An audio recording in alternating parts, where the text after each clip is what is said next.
Welcome to Life Rules, the podcast about why life rules and what your life rules are. My name is Mike Laser, and with me today, my guest, Tina Tozzi. I'm going to do some credits, okay? Okay. Great. Was in season 2, episode 3 of Vanderpump Rules in the emo scene. Emo night, yeah. And emo night. Shout out to emo night. A slow-mo crowd clip. Mm-hmm. Your nails are popping. Mm-hmm. You made the cut. The cut, the More scene than didn't once. make the cut. Wait, you're in more than that? I'm in 2 shots. Separate, No. yeah. What's the second shot? It's a lot quicker. You blink and you miss that one, but the first one, can't miss it. Did you frame fuck the episode of all emo scenes to see yourself? I just watched it once. I didn't slow anything down. I just watched it through and I said, oh, there I am again. I knew where I was located. Yeah. Yeah. You fought for position too. Like, I feel like you played that night. We battled to get close. We battled to get close. I'll get to your credits in a second. Can you talk more about that night because it's so crazy? We know much more about that night because it was really crazy. But yeah, so we went to emo night the night that Sheena, Katie, and Ariana were DJing. No offense, girls. Pushing a button. Emo night, they pushed a button for a pre-made playlist. And yeah, big Vanderpump Rules fan. And so my friend Delaney and I went to emo night, and we were able to be in like the VIP stage area, and we knew they were coming up soon. We saw them filming, and so we literally like battled our way to the front, but like in a friendly way, like, oh my God, hi, talking to people, and then like turning our bodies and being like, yes, and then like blocking people out. So we were right up next to and it was not for camera time. I actually didn't think there were any cameras like facing us. I had no idea their angle was like toward us. So it wasn't to be on camera. It was just to be close and honestly for good Instagram story videos. 100%. So it was not about being on camera at all. In fact, I was like kind of hoping I wasn't on camera. Why? I don't need to see me sweating, raging out. Bullshit. At emo I night. said you were in one scene. You're like, actually 2. Well, I did because I was hyper paranoid about what I look like in those scenes. Oh, I see. Okay. I thought you were saying, okay. No, I This is a wasn't bad trying start to. for I me. wasn't trying to clock my camera time. No. I didn't want it. Okay. But I think I was owed it after the evening I had. Do you want to go into that or move on? I can tell. This will be the first time I'm telling this story in a public forum. This is a new podcast. Give me an exclusive. Yeah. Okay. So was in the VIP area. The whole Vanderpump Rules cast was also in the VIP area. And then I think it was after their set. So like the high, we're coming down from the high, music's still happening, everything's loud. I'm like, I'm going to go to the bathroom in the VIP area. And is this a story you want me to tell? Yes. Okay. So I was in like fishnet stockings, one piece like bodysuit, shorts with a hoodie over it. It was a lot happening. So my friend Skylar and I go to the bathroom, and Skylar should have been manning the door to the bathroom. They were not. And so Skylar was in like the shower doing nothing, just standing, staring at the wall. I'm on the toilet, bodysuit down, but smart enough to put my hoodie over myself. Sure. The top half. Are you getting the picture? I understand that. So I'm like penguining, essentially, is what's happening in the bathroom. And I hear like a knock on the door. Not even a knock. I hear someone try to open it. And I'm like, oh, no, nobody can hear you. But I'm like, the door is overtly locked, which was a relief. I'm like, oh, good, they can't get in. The door is locked. Then I see like somebody like shove the door again. Then I see a foot come under the bit of light cracked between the door and the floor, a foot come under it. So I'm like, oh, they're coming in. And so then this person bodies the entire door. Now I'm up, bodysuit around my ankles. Yeah, this penguin's taller. Penguining toward the door, being like, no. And who walks in but Sheena's husband, Brock. And an oaf of oafs. An oaf of oafs, a sort of Neanderthal-esque Australian character. And I'm just mortified. We make eye contact. It's just like full vagina moment. And I'm like, okay, and he runs back out the door. And then I hear like lots of laughter. And this is when I tell you, next to getting stuck in an elevator, my worst nightmare is having someone walk in on me in every bathroom. I am like this at all times, like trying to. And so it was my worst nightmare, let alone a cast member. Luckily, my least favorite cast member. And I was like, more shook by it than I thought I would be, because then I like had to be like in and around their orbit, and because he'd made such a fuss outside the door, Yeah. I was like, do I just go up to him and say something? Like, he's gonna know who I am if we see each other out and around the By Avalon. vagina, at least. Yeah, exactly. So I was like, do I go up to him and be like, hey, the least you could do is take a picture with me now that you see my vagina? Like, even though I don't even want a picture with him. I don't even like them. So it was a traumatizing evening for all those reasons. So I deserve my 2 shots in that episode. Damn right. Oh, that's such a Earned it. good story. That's such a good story. That's one of my worst nightmares too. It's bad. It's horrible. Let alone somebody from a TV show you watch. Yeah. And like the oafiest of the people, like who could not handle being like, and also who barrels down a bathroom door when it is overtly locked. Firefighters. It was like that. It was like there was an emergency and he needed to see my vagina immediately. Yeah. And Tyler is just in the shower like, oh, that's crazy for her.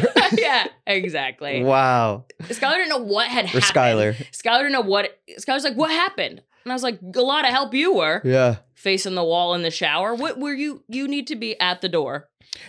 He must have had to pee or shit so bad, but then when he saw you, it all went right back up. Yeah. It slurped up. Yeah, it did. All right. Did. So that's a good intro of me. That's a great intro. Do you want more credits? Sure. Okay. You are integral to the current 3rd season and all seasons of Is It Cake? Mm-hmm. You played a huge part in that. I don't know what kind of title I can give you. So will you give yourself a title from it? Yes. My technical title in season 1 was consulting producer, but I created Is It Cake? Boom, boom, boom, boom. Yeah. In the words of my buddy John Gabris, who is also going to be a guest on this podcast, who you know because he was also on Is It Cake? His Instagram story about it was like, is it cake? Sometimes. Like that was his pitch. Sometimes. Yeah. It is. Yeah. That was the result of being on TikTok during quarantine and working for the producers who created Top Chef and nailed it, and knowing that was the perfect marriage of people to create a baking game show. Yeah, it really was. Also, I would love for you to kind of share the story of how you did it, because I think it's like, do you know that I overthink? Have you ever? Oh, yes. Yeah. Mm-hmm. Okay. Yeah. Same. Yeah. Right. Yeah. But when you didn't overthink this one, it's now in its 3rd season. Can you just talk a little bit about that? Because it is a quarantine kind of lightning in a bottle moment. Yes. So we were at a time where we were all just starting to work from home, trying to figure it out, weren't sure what was selling. Every network was like, we don't want sad stuff now. And so we were in the midst of all the Is It Cake stuff happening on TikTok. And then I think once I saw like Steve Aoki do the one where his like, I think his ass was cake or something. Oh, really? I was like, oh, something's happening. So I told my bosses at the time, I got on a call with them. I was like, there's a thing happening on the internet, and I think there's something there. I don't totally know how the show plays out yet, but call XYZ networks. And by the time they call you back, I will have the idea. I just know we need to do it now. Yeah. Or everyone will have this idea in 2 weeks. And everyone did. And there's a lot of people mad at me for it. But Fucking sorry, right. I beat you to it. Wait, I want to stop you right there. So stop. Because like I know your bosses a little bit, not as well as you. Yeah. What I have struggled with, and I think so many people struggle with, whether they're in the entertainment industry or they work at a job with a boss who slows their shit down instead of getting shit done. The idea that you were like, just get on the horn with all these people and I'll figure out the rest, instead of them coming from a place of like, well, let's think about it and let's like work on that deck and let's do all those things. Like, shout out to your fucking bosses in that moment for just being like, yep, whatever, we'll figure it out. We're good enough to not have to make this perfect so that we only get one shot. No, I knew it was timely, and I think it taught me a lot about how the way entertainment moves now is like of a moment, and if you can get there fast enough and first, you'll probably get the win. It doesn't have to be the best version of it. I do think it's the best version of it. I mean, it is. It's 3 seasons. And I'm sure other people came up with very similar concepts again a month later. But yeah, so by the time he called and got calls back, I had a 1 sheet that pretty much remains what the format is. Wow. I've looked back at it to be like, what is it? And then later, by the time we pitched, we backed into the pitch, we set the pitches, and then figured out the actual like show before we pitched it. And Netflix bought 8 episodes like just in one shot, which doesn't really happen anymore. I was just like, yep, we'll take 8. It's so It great. was a huge win. It's a huge win. Mhm. And also, did you think of it as a quarantine show or did you think of it as just a show? Because it's so reasonable to shoot. It's like 6 people on a stage. No, I didn't think of it because we were at a point where like filming things was doable. It was a lot of still like COVID testing and stuff and like COVID coordinators on set and everything, but it was totally doable, manageable, and I think it worked. It wasn't like nothing about it had to be tweaked to suit COVID. It could function exactly as it needed to with or without any of those restrictions. So. And do you like cake? Oh yeah, sure. I like cake plenty. Yeah. Okay. I'm just saying. Yeah, it's like fine. Oh, you don't like cake. I don't have like a massive you don't sweet like tooth. cake. I don't have a massive sweet tooth. So I like the art of all of it. But I will say, like, going to be on set and like being back in the test kitchen area and stuff, I was gonna try whatever was available. Oh, that's a good question that I'll ask you. Is the cake any good or is it just for show? Oh, it's good. Really? Yeah. Well, because we made it we intentionally made it part of the ranking and scoring was that if you wanted to just edge somebody out, like let's say if your artistic styling was just as good as someone else's, if the taste of your cake was good, that was the thing that would tip you over the edge. Yeah. So we made sure it counted because that's the whole thing. Like any Food Network show or things like that, the word is that it's like all styrofoam and Rice Krispies under the fondant and whatever. Right. But and a steel pole. There is real cake under this stuff. Okay. Yeah. Cool. You really don't like a little raspberry filling with a buttercream frosting and it's a just like light I'd rather chiffon? a potato chip. You know what I mean? Does it chip? Yeah. How about exactly. that? Is Doesn't that a work good the same way. show? Yeah. And we can like guess what's a potato. Yeah, what it's type like of chip mashed potatoes. Yeah. All of it's like just carving mashed All right, potatoes. so it's not as good as I'll get there. It doesn't work. Yeah. All right. Yeah. Well, it's a thought. Sure. Okay. Sure. So let me think of other credits for you before we get into your life rules and why life rules. Actually, I'd like you to kind of describe do you want to talk about your former position before this new one, or do you want to just talk about the new one? Because the new one's really cool too.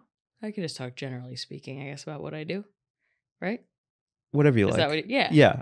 This is where I don't want to speak for you. Okay. Yeah. I develop television. Now I can say I develop all television, scripted and unscripted, but primarily I've worked in developing unscripted television for the last like 7 years for a variety of companies.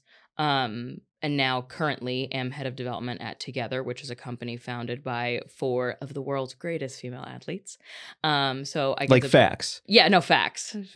Yeah. Sue Bird, Alex Morgan, Chloe Kim, and Simone Manuel. Come on. Yeah. Come on. I mean, some iconic women.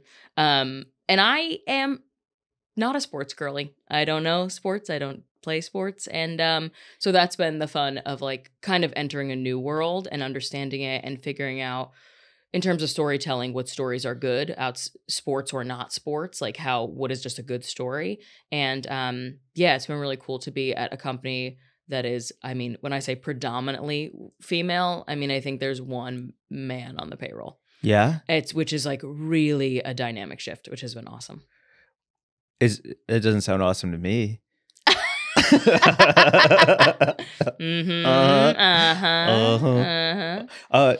So you're in development for a bunch of stuff right now that we don't necessarily have to talk about because hopefully it'll be on the air for everyone to see. Mm-hmm. But like is TV being not a sports girly, but understanding TV like deeply and understanding what works, is it kind of you're able to like overlay those things on top of each other regardless of the genre that you're doing it for? Yes. What I'm told is I was hired because I wasn't a sports girly. Oh, shit. And because they want, and for other reasons, of course, I'm very qualified. Yeah, you are. But, you really are. But also because, yeah, it's about like, we don't need more insular thinking about what we create. We need to have it be broadly appreciated. And so if it can reach someone like me and be compelling to someone like me who would not typically go to a sports story, then I can give it that layer of like, okay, yes, this is actually just a good story, regardless of if it's set in a sports world or not. That's so cool. I think like that was the biggest problem in a lot of my like even in weed, like it's so niche that if it's not a compelling story about compelling people, then it's just about weed. And that'll reach the people who really care about weed. And that's great. But what about the people who don't care about weed? Yeah. Well, and isn't that funny? Like sports and weed are considered niche, especially in the entertainment world. Yeah. They are not at all. They're actually the most broad things, the most like commonly experienced things, even if you're not a sports person. I've been to every version of a professional, like, athletic event. Yeah.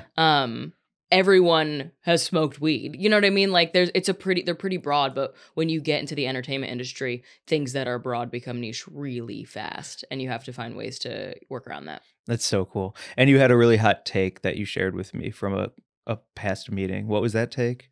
I need more. You said that you were going around and doing hot takes. Oh, wait. And then that you said tacos are overrated? That's hot take? crazy. You're a cake hater and a taco neglector? That's so crazy. Producer Mark is shocked. Producer Mark is appalled. As he should be. Do you know how many people just turned this off? I have like over 10,000 listeners, and I lost all of them. I know, and you're really trying to build up your Taco Bell brand, and I just really heard it. Listen, I will say Taco Bell tacos views. are what different are you doing things. Here? I think I love a taco. I want to make that clear. I like tacos.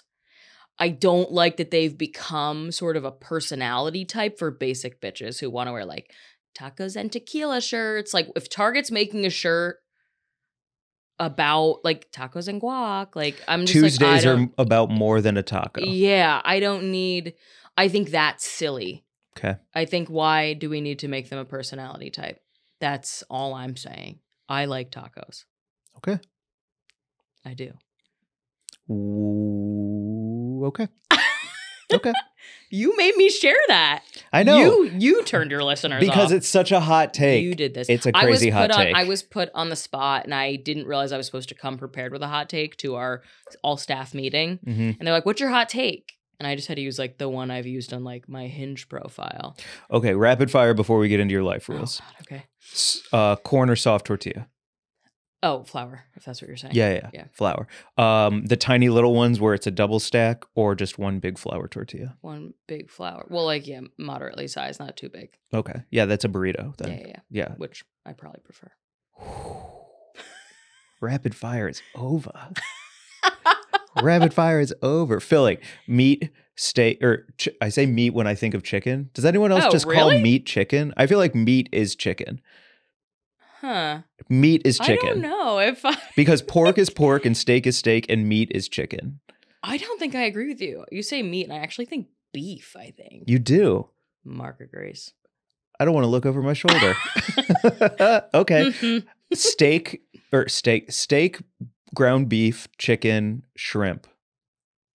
Probably ground beef, honestly. Okay. Yeah. Cheese, sour cream, lettuce? Yeah, all of it. All of it. So you want a Taco Bell Supreme? Yeah. That's your ideal taco? Yeah.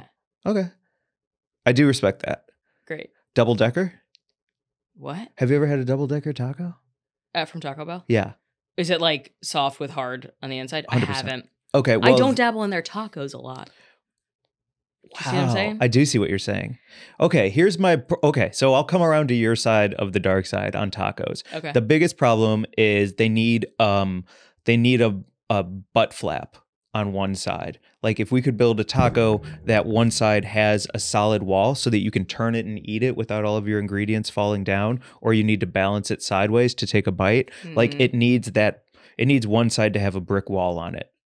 Okay. And then I think it's the perfect food. Up there with the Crunchwrap Supreme, which is the perfect delivery device of all time. Yeah, it's a perfect food. Yeah, but if we could take if we could just make a taco with like a tail and flip that tail up and get it to stick, that's a perfect taco. I also need to note, like, quesadilla is one of my favorite foods. Really? And I think I need like a melty cheese situation. Yeah. And that gives you everything you need. It's also why I like a Crunchwrap, because it's like tight. Yeah. I love like a chicken and cheese, just chicken and cheese with some sour cream on it. And like, that's one of my favorite foods in the whole world. Do you prefer it to be like a little bit toasty on the tortilla, or do you want it to just be like soft and gooey? Oh, toasty, yeah. Yeah. Yeah, I agree with you. I so agree with you. It's like the most satisfying food, all right, I think. Friends again. You want to get into your life rules? Yeah, sure. Let's do it. Great. Thank you for doing the homework. My and pleasure. sending them homework. to me. I love homework. You got it in on time too. Yeah, right under the gun. Appreciate it. And you gave a subject. All right, I have so much more to say. Like, one of your credits is efficiency, and it's wonderful. Thank you. Yeah. Okay. Reasons. Do you want to do why your life rules, or reasons, or what your life rules are first? Whatever you want. It's your show. Yeah, but you're the guest, and these are all pretty good. Reasons why life rules. Cats. Yeah. I can't believe I put that down, to be honest. Really? But when I was really contemplating, like, why does my life rule? Why does life rule? My most perpetual daily, like, gratitude practice, whether I mean it or not, is looking at my cat and being like, I love this cat. I'm so lucky to have this cat. And I am coming out on this podcast as a cat person, and I will tell you, I have never been willing to say that because I feel like it gets a bad rap. It does. It means you're a bitch. Yeah, it does. Yeah. Well, and I am. So I think it's fine. You know what I mean? Like, it's fine. Yeah. But I think having a pet, and because also I'm not a pet, I wasn't raised with animals. Like, having my cat Giles is like, it was a whole like journey for me. And so getting through all of that and like choosing to have him and loving it and loving the fact that I have to lint roll my bed every day because there's cat hair on it and I'm fine with that. Like, all those things have been like shockingly rewarding, and the net positive is significantly higher than the net negative. Yeah. I'm a cat dude through and through. Mm-hmm. And especially now, do I want to talk about I'm going to these meetings that are adjacent to other secret meetings right now. Yes. And a big part of those secret meetings that I'm in that are adjacent to those other secret meetings is the idea of like, take what works for you and let go of the rest. Like, if it doesn't serve you, let it go. And I feel like a cat is the perfect being of like how to live life for yourself, have great people around you, show love. But if it doesn't serve you, knock that glass bottle off the table, get it out of your way and move the fuck on. Yep. Yeah. It's awesome. And always be a little scared of everything. How about that? Right? Always just be a little alert and vigilant. Like, be comfortable, but know there's danger around the corner. Yeah, there is. A little caution never hurt nobody. Nope. 100%. Well, but your cat's weird as shit. Oh, he's so weird. Yeah, he's a weird dude. Why is he so weird? I don't know. I don't know what happened. Like, you picked a dog. Like, I know you say you're a cat person, but you really did pick a dog. Giles plays fetch. He'll like bring a toy and like be ready to play fetch. He's a weird cat. But I'm super grateful for it. Okay, so that's why so cats rule. Why cats life are rules? A reason why life rules, because you can have cats. Because you can have cats. Yeah, because they're funny as fuck too. Really? They're so funny. I guess it makes your perspective different, because if you're too sensitive or you're too high strung and angry, they're gonna drive you nuts. Like, you can't take them as comedy. But yeah, I think they're like, Giles's weirdness is hysterical. Yeah, he's a weird dude. He is a weird dude. Yeah, it's funny. But he also likes you, it seems like. He does. Yeah? We're tight, yeah. Yeah, that's so cool. Yeah. When you got your cat, were you looking for a cat? Or did the cat distribution system found you? It was kind of a weird circumstance in that I thought I maybe wanted a cat, but also I'm allergic. So I do just deal with that every day.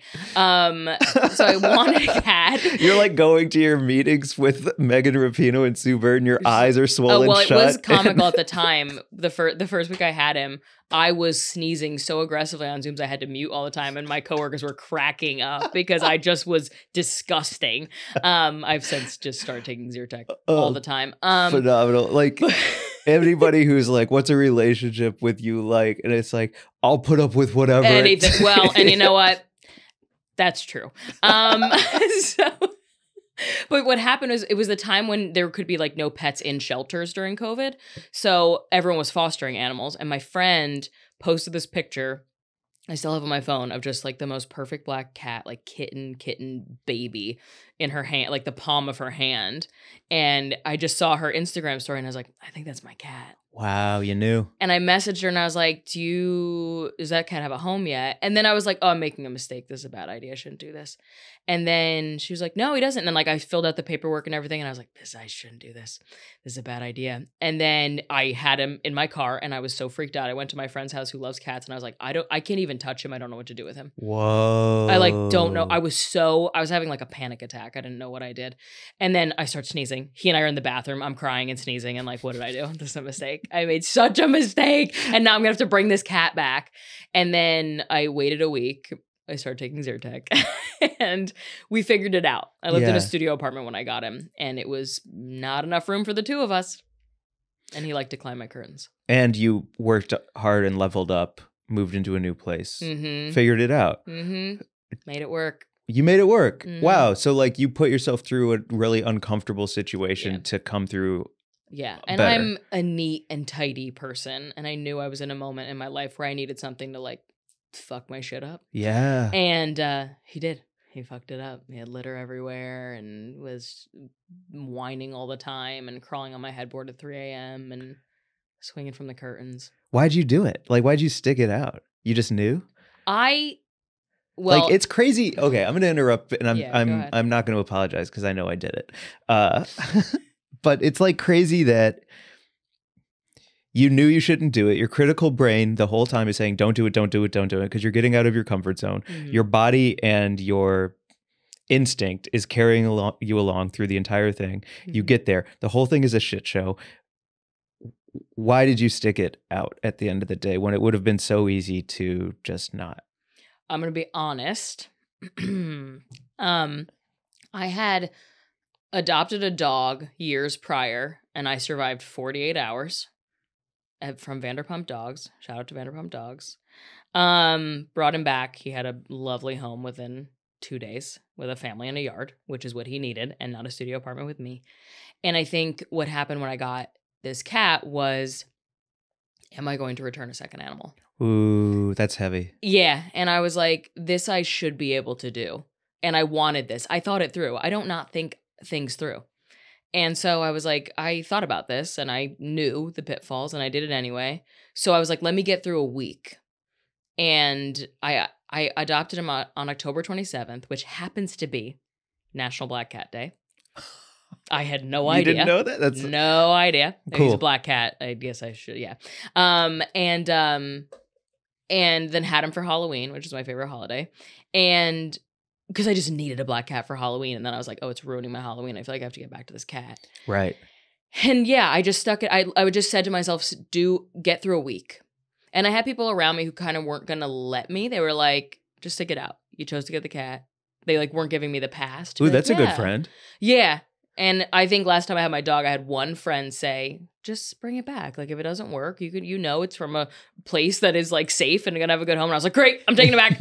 So I had friends who were like, just push a little further. And all it took was a week. And then I was like, all right, that's it. That's awesome. Yeah. I like the idea of you and your contacts having one person who's like, will give me the permission I need to do the thing. To do the thing I knew I really, really, really wanted to do. Yeah. Yeah. I want a cat so bad. And it's like I'm gonna be on the road all April. Go to my Instagram at @glazerboohoohoo for all the dates. And I maybe in May, if nothing else, I'll volunteer, I think, at a shelter because I do want an animal in my life, but I don't know that I have I don't know. I think you need one. I think you need a cat. I don't know. Even Craig Conant last night was like, get a cat, dude. Cats are the shit. You need one. Yeah? Yeah. Yeah. What's that, Mark? Oh, Craig has 4 cats? Yes. Well, he buried the LEDE. So. Well, he did admit it on stage. So I wasn't. You weren't listening. Yeah. Okay. Well, am I going to listen to another comedian doing their shtick? Give me a break. Ha, ha, ha. If I hear the ha, ha, ha's, that's all I need. Yep. Okay. Number 2. Theme parties? I love a theme party so much. They make my life so much better. You've witnessed how my friends and I handle a theme party. And I did go broad theme party. I did not say specifically Halloween, but I think my love of a theme party kind of was born in Halloween. Absolutely. And my friends and I'm so grateful to have friends who are on like the same page as me about making everything feel special all the time. So down to like a Super Bowl party, whether we like sports or not, is like aggressively themed. So I have friends who do things like I do things. And so I love attention to detail. I think I get to take my creativity out in those moments. You witnessed what I did for my little Mob Wives viewing party of 3. Shout out Big Ange. Shout out Big Ange. My God, R.I.P. Oh my God, it's today. Today's the anniversary of her death. Oh my God, Big Ange. Moment of silence. Nice. Right on. Wow. Yeah. So I did like a Mob Wives viewing party with just 2 other of my friends, and I spent a lot of money on Amazon to make it look aggressive. We ordered pasta. I laid out like an antipasto spread. And you saw how like they dressed up. They went harder than I did aesthetically, but we like just so for a simple viewing party we do that. You've participated in Halloween with my friends. My friend Asha kills Halloween every year. There's nowhere else I'd spend a Halloween because she does it exactly how I want it done. She even had like spooky signs up. She Well, turned so her she- plate. Oh yeah, let's talk she about did, the theme. Yeah, Yeah, so yeah. it was this year's theme. Every year, she already knows next year's theme. Like the themes come way in advance. We knew it was going to be a camp, like an 80s camp horror. Campy and a camp. And that camp, you would, and a literal summer camp. Yeah. Was the vibe. She also wrote an American Horror Story, and so she wrote on the season that was like the 80s horror camp theme. So that's why there was like a story to be told throughout the house. There was like a mystery to solve 100%. throughout the home. A bunch of us dressed as camp counselors. We all got to choose how we died. So we all were different versions of sort of zombified camp counselors, and then everyone else got to dress however they wanted. And then she had like themed food, themed snacks, she makes themed cocktails. Like it's just like fun. We just have fun. It was so fun because I was on a decent amount of mushrooms that night, like a giggly, tears down my face amount of mushrooms. Yeah. And I'm just looking around at all these dead camp counselors walking around a backyard, and I was like, oh, I'm in a perfect fantasy land. Yeah, and I made, as you know, like 100 friendship bracelets that were all horror movie themed. Or like ironically murdery themed, because it was called Camp Murder Stab, and so I made like a bunch of friendship bracelets. So everyone at the party got like a version of like sort of their Taylor Swift Eras Tour arms worth of friendship bracelets that were all, because it felt camp like, to have that, and so I just spent weeks making it's those. so cool. I'll tell you a theme party I had growing up. I went to. It's closed now, but it's kind of like a local Applebee's in St. Louis, but it's called Krieger's, and they had amazing seasoned fries, like top tier seasoned fries, and great chicken tenders. You know, the kind where like big chunks of crunch with nooks and crannies, a Fuddrucker fucking chicken tender. And was the honey mustard like just yellow? Bright yellow and a hint of spice, a little bite to it, which then carried over into the best chicken tender I've ever had, which is at the St. Louis Blues Arena. St. Louis, the Blues Stanley Cup champions, also amazing chicken tenders. So I'm at Krieger's with all of my friends, and this is like 5th or 6th grade, and we're at a really long table, and next to me is my girlfriend, which means we hold hands. Sure. And all my good friends, and my parents are there, and all these things. And the theme was like, let's all have a fun lunch together and hang out. The theme? That was the theme. And then the theme turned into a cop walking up the stairs. Have I told you this? No. Oh, a cop walking up the stairs, stomping up the stairs, looking at all of us. I'm like, what is going on? This is crazy. And him saying, is there a gentleman here named Mike Glazer? And I am terrified, and my heart sinks, and I'm like, oh my God. And my parents are looking at each other like, what's going on? What's going on? And I'm like, yeah, I am. And he's like, I hear it's your birthday. And I go, yeah. And then a very large black man with a boombox comes up the stairs after him, and he goes, happy birthday, and hits play. And he starts dancing and gyrating around the table of all of us kids, not really taking his shirt off, but absolutely ripped and six-packed underneath, dancing for all of us, puts me in handcuffs behind the chair, and then starts like dancing around me without touching me because I am a child, and like does all these things, and all my friends are like, oh my God, and my parents are laughing and taking photos and video and all of it, and he's like, yeah, happy birthday, Mike, and then undoes the handcuffs, takes them, and walks back down the stairs with the big black man. And my parents pranked me by getting a cop stripper for me for my birthday and not telling me. So that was the theme. That is, yeah. Emotional trauma was the theme. Sick. Tight. Yeah, cool party. Yeah. Also, why'd that cop take that job? Yeah, that's the most upsetting thing, I think. Right? Maybe did they not ask like how old is probably not birthday person? You know, I think if you're in St. Louis and you're doing cop themed stripping at birthday parties, you're probably hard up for cash and just could use a couple bucks in your pocket. I had a pretty traumatizing stripper experience. My whole friend group actually is bonded over our traumatizing stripper experience. Oh, cool. I got a couple more. Let's go. Good. Yeah. No, so another theme thing was my birthday last year. All my friends and I went to New Orleans for my birthday, and the theme was like death to my 32nd year. And so we did like a whole, like we had one funeral dinner where we all dressed in black. Everyone had to eulogize me after dinner. Like it was like Everyone visit a cemetery the next day. But then, so my friend Asha, whom I love dearly, and my friend Lizzie decided to get me a stripper, which is a crazy choice for me. Yeah. You get me a drag queen. You don't get me a stripper. And this was like a New Orleans stripper that was like, they said who they wanted, and they're like, you'll get that person or someone like that person. And we got someone like that person. And he came in like you got the B mad. team. He brought his like boombox thing, but he had different music in his ears. And he was kind of like angry. And he at one point pulled out a children's Spider-Man towel and laid it on the floor for us to lay on, and then picked like the lesbian in the room to throw over his shoulder. And then like she didn't know the move he was trying to do, because how could she have? And he got really mad and was just like, get off, like screaming at her. And we were all just like, it's like, so we to this day kind of all consistently think back to this man that we hope we never see again. But we were all like, okay. And I don't know what to do with a stripper. Never. I don't find it thrilling. Yeah, I don't know what to do either. I don't well, you know, I grew up like hanging out with them. Yes. So for me, there's also like a deep, weird, like, these are my friends. I don't want you to undo my belt in a weird way. Yeah. That's a great story.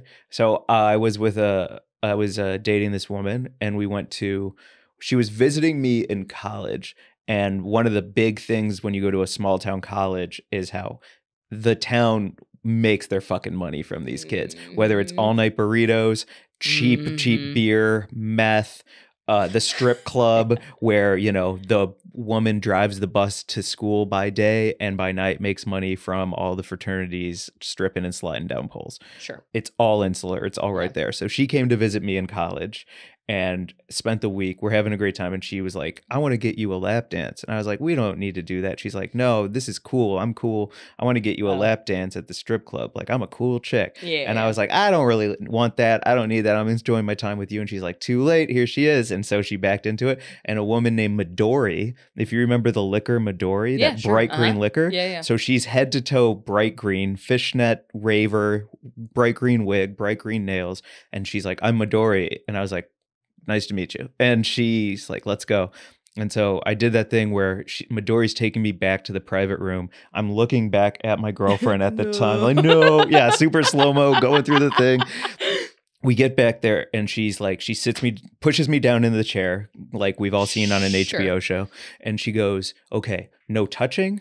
No this, no that. I'm not one of those people who does any of this, and I'm not going to do that for any amount of money. Enjoy the show. And I was like, well, this is not great. I just got yelled at. Yeah. I just got in trouble. Yeah, why am I in trouble? I don't even want this. And so she starts dancing on me and grinding on me, and I'm like sitting there with my hands in my lap like a very good boy. And at one point she turns around so her back and butt are to me, and she starts popping and doing all the hot stuff and like that. And then she pulls a big move that I don't know that she was ever gonna try before, and she whips her hair back and goes like, puts her hand in the air, and her wig just falls in my lap. And she has like a wig cap on. Yeah. It's just not hot. It's just not sexy. Bald. Bald. Looking bald 1 now. million In the bald. lighting, 1 million bald in the black light. But like warped because there's probably like a bun under it or something. Like, I don't remember a bun because I was too busy looking at the wet green hair in my lap. Yeah. And so then I was like, I think we're good. And she's like, oh, we're great. And I was like, okay. We're done here, Goes back. My girl at the time, she was like, how was it? And I was like, oh, baby, thank you so much. So cool. Oh, so you're cool. Such a cool chick. Yeah. Fucking, Thanks you're the, yeah, exactly. So I've just never had a great they're hang. uncomfortable. But I'm worried. We're going to go back to New Orleans next year for my birthday. And I'm worried just out of sort of nostalgia, we're going to opt to do this again. And I'm like, well, we could. Let's not get the same guy. Oh, no. Get the same guy. I guy. never want to see that man again. All right. He still has the child Spider-Man towel. I think it'd be like, oh, okay. That was crazy. Let's see what else you wrote. Yeah. Well, you said reality TV as a reason life rules. We talked a little bit about it, but like you truly are a connoisseur and a consumer of reality TV. A deep, like an aggressive consumer. It is my my friends and I joke that it's like our SSRIs. Like they're my like I immediately turn on Bravo and I'm like, I feel so Why? much better. The sound of like bleeping and women cursing and shouting is like my white noise. It's so calming to me. Really? Yeah, I don't know why or when it started, but it's been a very long time. And it wasn't like I was raised in a house where like my mom was watching Bravo. My mom like can't watch it. She can't tell the housewives apart from franchise to franchise. And I just love all of it. Like I watched 18 seasons of Sister Wives in 2 months. Damn. And I don't even know the Is it a half-hour show or an hour show? It's an hour. Whoa. And for the first like 8 seasons, I was watching with ads, and I did the math of how many hours I lost just to the ads I was trapped watching, and it was dark. But I should also note that I don't like listen to music in the background. It's always just the hum of a TV show, and it's always reality because you don't actually have to like totally focus to know what's going on. The music will kind of give you an indication, like you don't need to be focused on it, and so it's just the background music to my life. You hear a wine glass smash and you're like, that's better. So nice. Is it because you wish you were more like them? Like, do you wish you were more like outspoken, more in your face, take no shit, stand up for yourself, justice rules the land, and I'm a little bit extra, but at least I'm speaking my truth? I don't think so, because I don't think so. I think what I love is I like the anthropology of reality TV. I like observing how different people function and sort of being like, I wouldn't have handled that way. Or like, oh, and sometimes it is like, oh, wow, that was an awesome thing to have said. Or wow, she picked up on that so fast, like, and acknowledged it in the moment in a way I wish I could have. But I wouldn't say generally speaking, I look at it and think like, this is actually who I want to be. But there are certainly moments where I'm like, that's admirable. Wow, cool. Well, but okay, I think I've seen like 5 minutes less than you have of reality TV, roughly 5-6 minutes. But it does seem like now that can be a full-fledged profession instead of just like, I feel like Mob Wives might have been this like tipping point of people who are real people that we're capturing and seeing on screen. It might be like heightened, elevated versions of them that now people are going on to shows with a whole shtick, with an entire persona, and we're really just falling in love with actors. It is really hard to recapture authenticity. I remember reading in high school the book Sex, Drugs, and Cocoa Puffs. Oh yeah, Klosterman? Yes. Yeah. And there was a whole chapter about the real world and how the earliest seasons of it were the truest truth you could get because people didn't know what the fuck was going on. That was the dawn of that type of show. Yeah. And then after that, it became clear what everyone wanted, and everyone had like a character, like who's your girl next door, who's your frat guy, and people started to play those roles, and it became sort of impossible to recapture. I will say, I do think TLC has sort of figured out who to put on TV that is unaware of it to some degree. Like you watch 90 Day Fiance and you're like, these people are lost, man. Oh, really? Yeah. I've never seen that show. I was thinking of the ones where it's like someone who needs gastric bypass or something. Oh, like yeah. that. So like Welcome to Plathville is one I've been watching recently that I believe is still airing. And this is just a family of people who have been like kept from the world and like in a little like rural Georgia farm.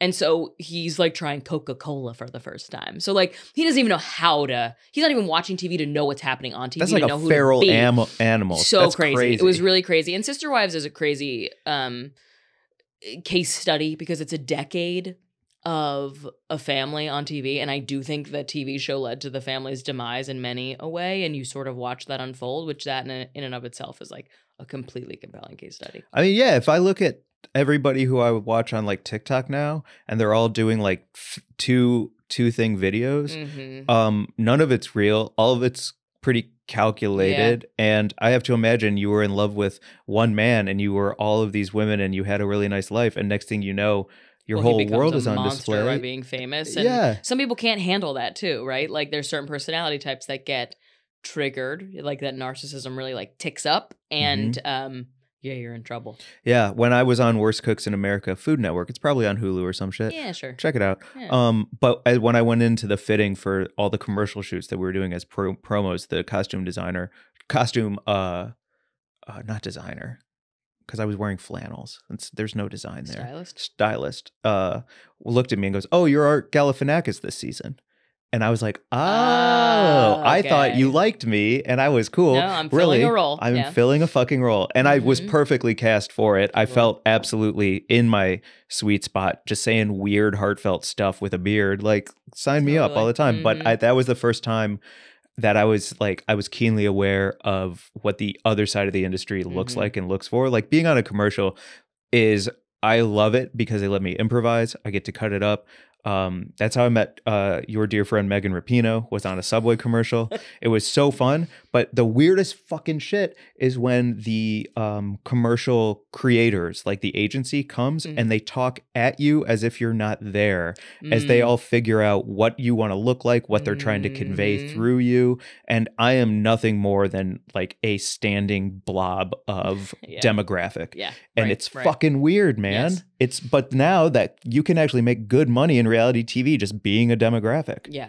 It's Yeah. so weird. But you don't get good shit out of it. So I'm perpetually mining TV to be like, where can we find a grain of authenticity left in this stuff? And sometimes I don't mind it. Like the housewives have got their shit on lock. They know how to be funny. They know exactly what you want out of them. They're going to give you great lines, hilarious quotes, great memes, and that's what they're there for.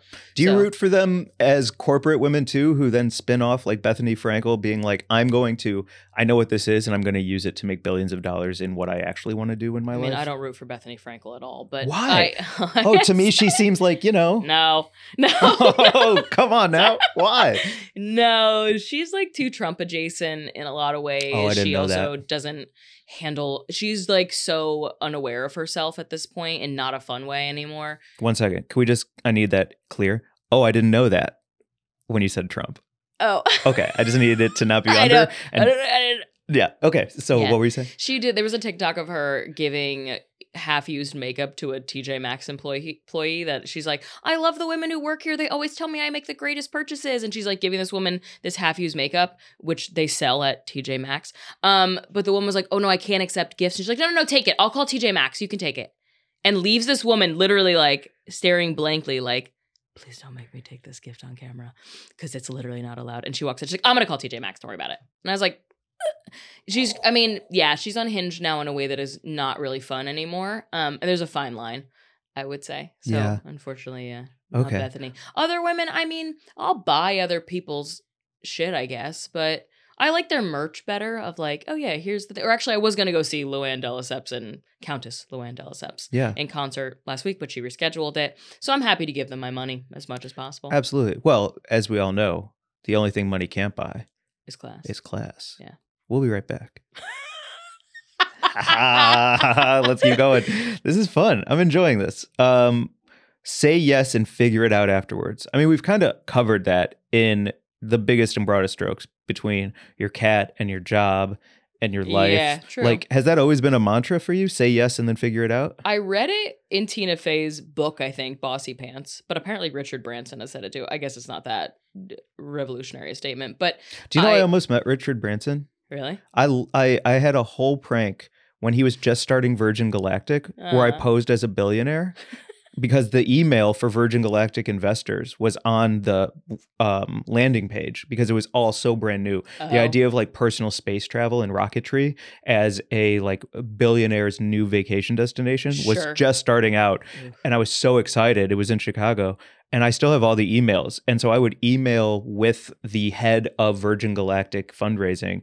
And I was going to get flown out to Monaco on a private jet for 48 hours to see some race car race, and then hang out with Richard and talk shop and get to see all of the plans and where we're headed and where we're going. And I made the mistake on a reply all of looping in my friend and being like, can you look at this shit? This is so fucking fun. And because I wanted to show off all the receipts of me being flown out there. Because it was one of those moments where I was like, oh, I'll absolutely, like, he can't arrest me. Is it illegal? I don't think it's illegal. To pose as a billionaire? Yeah, to pose as a billionaire in email, like it's your bad not doing a background check. Totally. So, when I get on that plane wearing my, loose fit Gap jeans, yeah. like, and then the following email 30 seconds later was from the guy, and he's like, "Hello, Mike. Can you please explain the previous email?" Oh my I was like, God. "Fuck!" And Oh, that was it's the end horrible of on it. so many levels. Yeah, but I almost got to do my own little catch me if you can. Damn. Yeah. Damn, I hate that for you. Yeah. Sorry. But I would have said yes. You know what I mean? Totally. I would have been like, "Fly me out." And figured it out later. Yeah. Hey, Dad, I need more money than we've ever seen in our lives. Yeah. Trust me. This is worth it. Yeah. Yeah, I'm going to space. Yes, but I read that quote in a book before I moved to LA. And it became the thing that got me through every like first job confusion. Because I literally would just be like, yep. And then Google whatever they just said to me. I didn't even ask. I was like, I will not even ask you to clarify what you're asking me. I will try to figure it out on the internet. 100%. And usually I could. Yeah. So yeah, it's guided most of my career, I will say. That's so smart. I did the same, PAing, not knowing anything about PAing, and just Googling the words, terminology, how to use a walkie-talkie, what it all looks like. Right, production Bible. Like, yeah, what am I saying? What the fuck is anyone saying? Exactly. Yeah, and it helps you go through the ranks quicker in any job, I think, too. Yeah. By not saying I don't know how to do that and instead just like disappearing and coming back with things done. So much more reliable. So good. Have you done that in other things too? Like, but you love an omakase. How do you give up so much control? So it's funny with food. My favorite thing is to not think about ordering at all. Wow. I went to Korean barbecue last night and I was like, anyone else order the meat? I do not want to order the meat. I just don't care. Please, somebody just hand me food. I'm not picky. So it's easy to be like, nope, no thank you. Hands off. That's your time to like not have control because you're a control freak. Yeah. Yeah. Not in a bad way. No. Otherwise, you wouldn't be as good at your job as you are. Right. But when it comes to food and other like luxuries, you're like, please sweep me away. Yeah, I don't. Yeah. Right on. Thanks. Okay. Let's see what else you said. Get a grip. Yeah. God damn, if I that's you. That's big. I know. It's become my life. I didn't realize I worked at a daycare during like college in between like summers.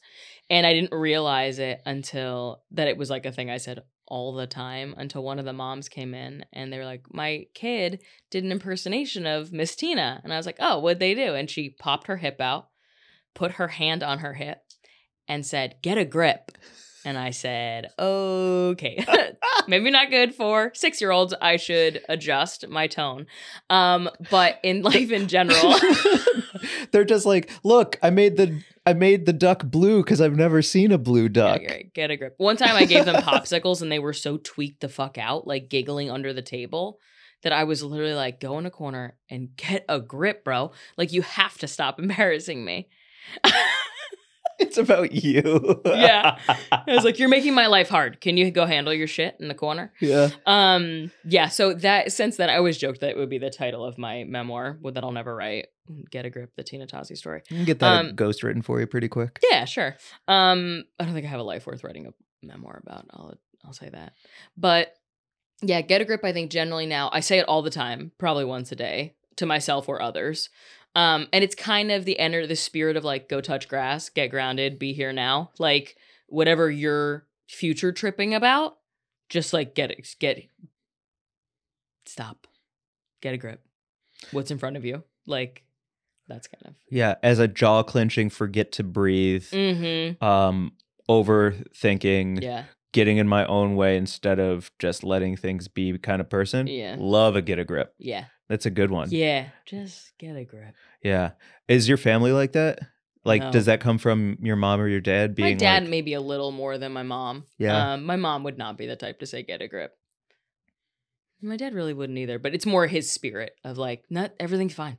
So where'd you get all your like you're fully developed human being in a lot of ways. Thanks. Like we've talked before and you've said things to me that I was like, oh, that's coming from someone who passed on some knowledge to you because you've done a bunch of work to figure out how to like live life in a way that makes sense to you without losing control and being in a place of chaos all the time. Like you don't swirl in chaos. You don't seem addicted to chaos at all. No. Yeah, like not interested. not Yeah. interested at all. So what's your secret sauce? I don't feel comfortable in chaos. I think I was raised in a pretty stable environment. So some people find comfort in chaos, and that is not the case for me. I am sort of like, find the equilibrium. How do we balance everything back out? This discomfort is uncomfortable to me, and I don't want to stay here.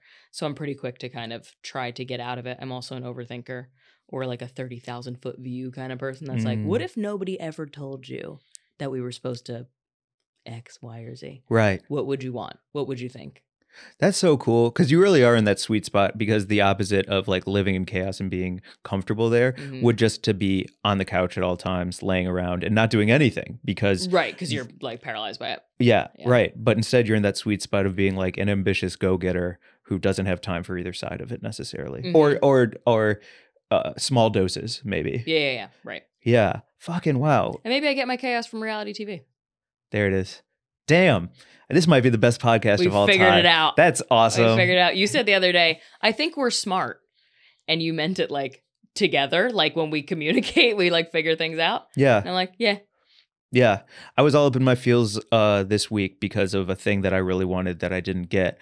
And I was talking to my buddy Frank Castillo, a great comedian whose wife is a therapist. And we're both just like hanging out at the Comedy Store, smoking weed, bitching, moaning, being, just getting it out of our system so we aren't carrying it around. And he puts his hand on my shoulder and gives me a hug and goes, Mike, feel your feelings. And I was like, you're the darkest, most fucked up comedian in the world. You say heinous shit on stage. And he's like, yeah, but my wife says it to me all the time. And I'm saying it to you right now. And I was like, thank you, bud. That's a good friend. Yeah. Feel your fucking feelings. Yeah. Which is hard. Do you go to therapy? Did you? Yes.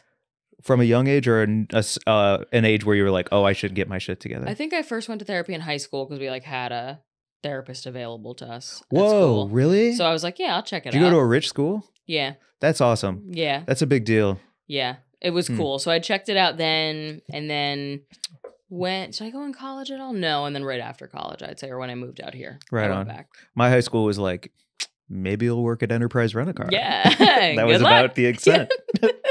Last one, know when to stick and when to twist. Yeah. Say more. Mostly I mean this in my career, and actually in college for me too. It was sort of a guiding light, but knowing when it's time to move on from something, knowing when like a thing is too tired, you're too comfortable in it, you've overstayed your welcome, or the ship's about to sink, knowing when to go and when to stay and when it's valuable. So the couple of jobs I left, like things what happened? My phone just started playing Guiding Light by Mumford and Sons, and I feel like maybe we'll just play it underneath a little bit.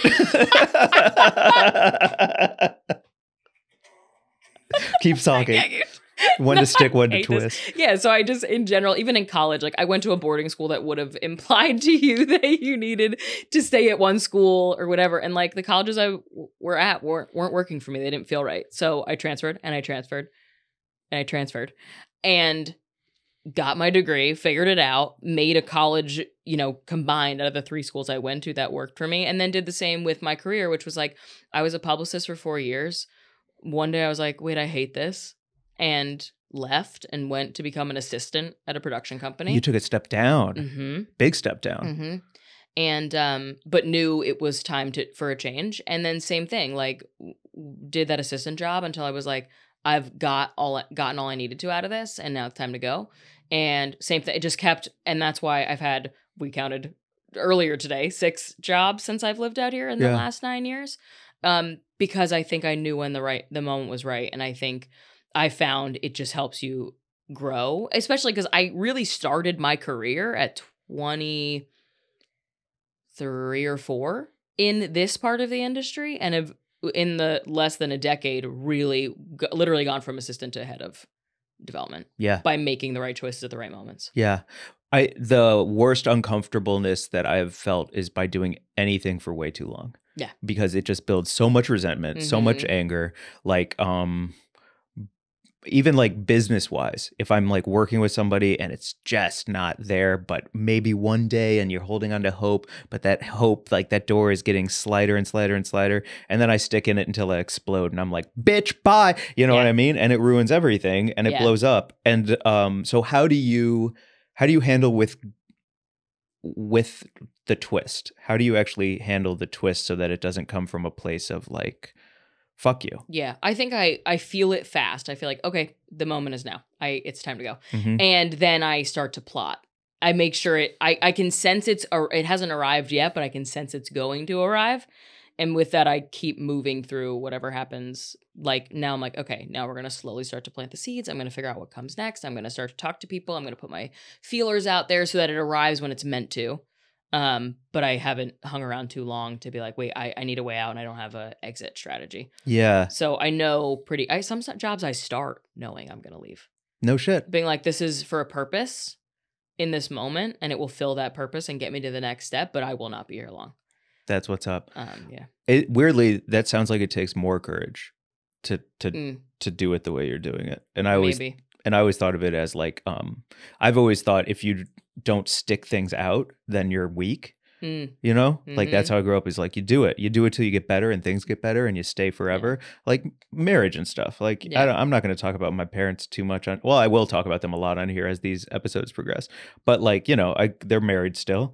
Should they still be together? I don't fucking know. But what if you twist every once in a while? Right. Yeah. What happens then? I will say I'm good at knowing. I'm good at twisting in business. I'm not good at twisting in romantic relationships. That is where my sticking and I get stuck. Yeah. Even though I know very quickly that the pretzel needs to break. I know when I meet someone, I'm like, this ain't it. And then I'll get stuck for 7 years and not twist. So why personally then? I don't know. I think I'm better at abandoning myself in my personal life than I am in my work life. You got to be more like Giles.